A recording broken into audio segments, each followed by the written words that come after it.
नमस्कार, जय माता दी। कैसे हैं आप? मैं आपकी अपनी डॉक्टर वाई राखी 21, 22, 23, 24 और 25 जुलाई को आ रही हूं अहमदाबाद।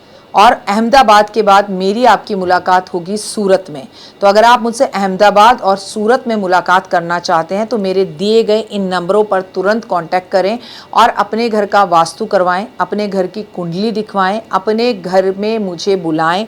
अगर आप मुझसे मिलकर अपने टैरो करवाना चाहते हैं, अपनी जन्म कुंडली के बारे में बात करना चाहते हैं, क्योंकि अहमदाबाद से लगातार हमें कॉल आ रहे थे, तो इस बार हमारा विजिट रहेगा 21, 22, 23, 24 और 25 जुलाई को अहमदाबाद और सूरत। तो तुरंत आप अपनी अभी के अभी अपॉइंटमेंट मेरे साथ फिक्स करवाइए। जय माता दी।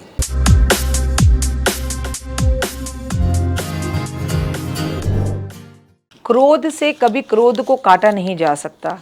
शिव ने पार्वती जी को हमेशा प्रेम से और झुककर बनाया है। नमस्कार, सुस्वागतम, वेलकम, अभिनंदन। मैं हूं आपके साथ आपकी अपनी होस्ट डॉक्टर वाई राखी। आपका स्वागत अभिनंदन करती हूं आपके, मेरे और माता रानी के इस खूबसूरत से यूट्यूब चैनल पर। कैसा है मेरा ये संसार?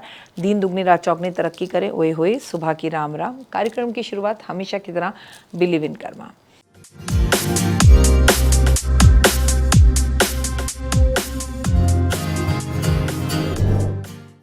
आज मैं महादेव की बात करने जा रही हूँ। आज मैं आपसे रवि प्रदोष की बात करने जा रही हूँ। 12 जुलाई व्रत है रवि प्रदोष का, क्योंकि दिन है रविवार, इसलिए से रवि प्रदोष कहते हैं। आज इस वीडियो में रवि प्रदोष के व्रत के बारे में सबसे पहले बताऊंगी रवि प्रदोष का महत्व क्या होता है। हिंदू धर्म में प्रदोष व्रत को विशेष महत्व दिया गया है। ये व्रत भोलेनाथ को समर्पित है। हिंदू मान्यता के अनुसार इस दिन रात्रि के मिलन की बेला को प्रदोष काल कहा जाता है। यानी कि गोधूली बेला में जब शिव की पूजा आराधना अर्चना की जाती है, जब सूर्य ना तो पूरी तरह से छुपा हो ना ही दिखाई दे रहा, उसे गोधूली बेला कहते हैं।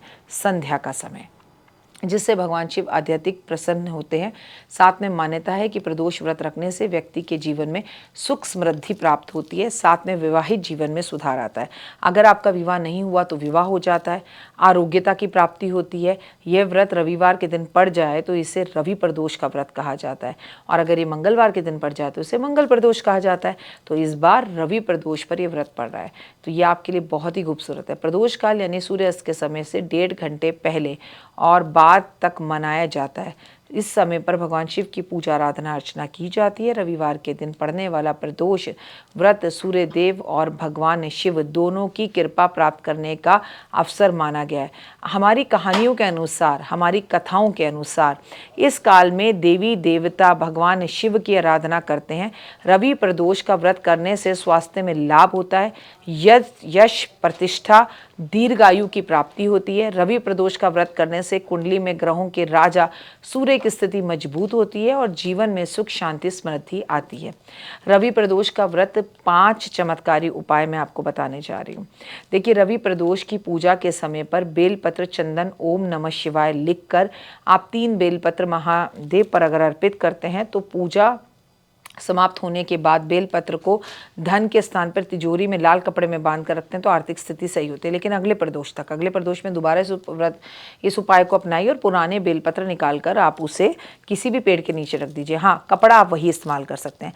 प्रदोष में पूजा के दौरान आपको याद रखना चाहिए कि महादेव का स्मरण करना चाहिए, जल अभिषेक करना चाहिए, धतूरा अर्पित करना चाहिए, और आपको जलधारी यानी कि शिवलिंग पर पानी अर्पित ज़रूर करना चाहिए।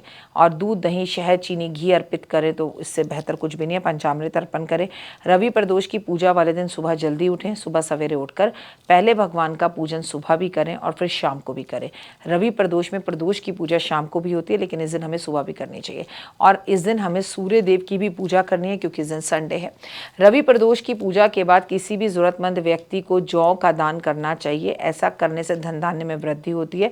और जौ ना मिले तो ऐसे में आप गेहूं का दान कर सकते हैं, जिससे माता लक्ष्मी अति प्रसन्न होती हैं। अगर सूर्य के कारण आपके दाम्पत्य जीवन में खटास आ रही है, अगर आपको लगता है कि गुस्सा आपके हस्बैंड को बहुत ज़्यादा आता है या आपको बहुत ज़्यादा आता है, तो 11 गुलाब के फूलों को लाल धागे में पिरोकर पति पत्नी मिलकर शाम के समय भगवान शिव के मंदिर में 27 बार बोलकर अर्पण कर दें। दाम्पत्य में जीवन सुधार होगा। और बोलना क्या है? नमः शिवाय, नमः शिवाय, नमः शिवाय। तो आपकी जो लड़ाई झगड़े हो रहे हैं वो ख़त्म हो जाएंगे।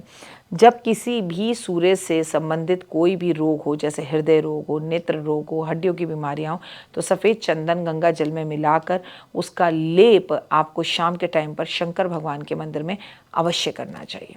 आपको ये याद रखना चाहिए कि भगवान को इतर अर्पण ज़रूर करना चाहिए। रवि प्रदोष पर शिवलिंग पर आपको तांबे के पात्र में शुद्ध जल भरकर अर्पण करना चाहिए। फिर जल को शिवलिंग का अभिषेक करें। इसके बाद समाज में मान सम्मान प्रतिष्ठा बढ़ेगी अगर आप इसमें थोड़ा सफ़ेद चंदन मिला लें। शिवलिंग पर लाल चंदन का लेप लगा सकते हैं। जो लोग मांगलिक हैं और मंगल से परेशान हैं या मंगल की वजह से उनका विवाह नहीं हो रहा, उन्हें लाल चंदन चढ़ाना है।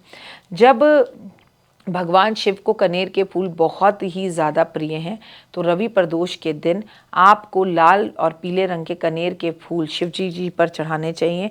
इससे धन और धन का आगमन होता है और दरिद्रता का नाश होता है। देवी लक्ष्मी का वास होता है, बेहद प्रसन्न होते हैं। और हार श्रृंगार के फूल भी आप शिव जी पर चढ़ा सकते हैं।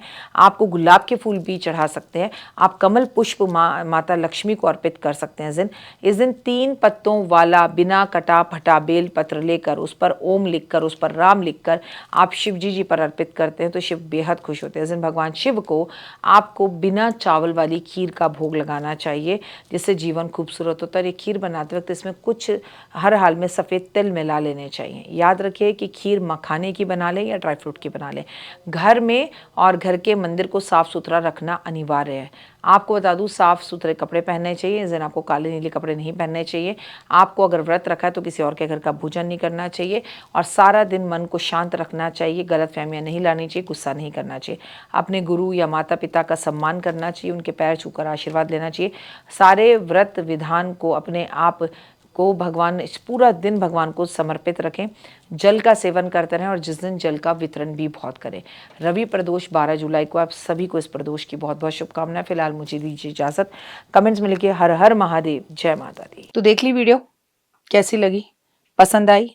चलिए, हो सकता है किसी को पसंद ना भी आई हो, लेकिन अगर हृदय से आप इन उपायों को करेंगे तो आपका फ़ायदा ज़रूर होगा। बहुत मेहनत करते हैं हम ये वीडियो बनाने के लिए, और मैं ही नहीं, सब। तो अगर अभी तक आपने मेरे चैनल को लाइक, सब्सक्राइब, शेयर नहीं किया, ज़रूर कर लें। अगर आपको किसी भी तरह की कोई जानकारी चाहिए या आप चाहते हैं आपकी बताई हुई वीडियोस मैं बनाऊं, तो आप यकीन मानिए हमारे नंबर आपको सारे वॉलपेपर पर दिखाई देंगे। इन सब नंबरों पर आप हमें तुरंत कॉल करें और कॉल कर आप हमें मैसेज करें, व्हाट्सअप करें कि क्या वो विषय है जिस पर मैं आगे वीडियो बनाऊं। आप जो विषय मुझे देंगे उस पर मैं वीडियो बनाऊंगी। और हाँ, रुकिए, जाइए मत। आप में से बहुत से लोग मेरी इन वीडियो को रोज़ देख रहे हैं लेकिन चैनल सब्सक्राइब नहीं कर रहे, और उससे भी ज़्यादा प्रॉब्लम है कि आप मुझे अलग अलग चैनल्स पर देख रहे हैं।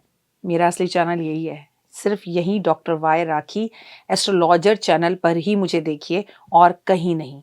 ये मेरी आपसे रिक्वेस्ट है। जय माता दी। जीवन में है समस्या, नहीं मिल रहा तकलीफों से छुटकारा, नहीं मिल रही मनचाही नौकरी, टूट गया है विश्वास, सांस से आपकी बिल्कुल नहीं बनती और खत्म हो गई है आस, भगवान से आपका विश्वास उठ चुका है।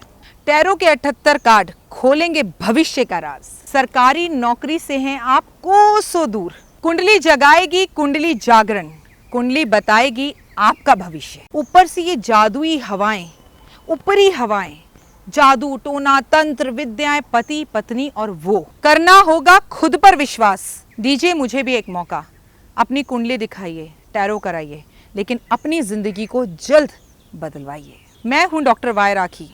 आप मुझसे बात कीजिए, फ़ोन कीजिए, अपॉइंटमेंट लीजिए। आपकी ज़िंदगी के अंदर आएगा ज़बरदस्त बदलाव।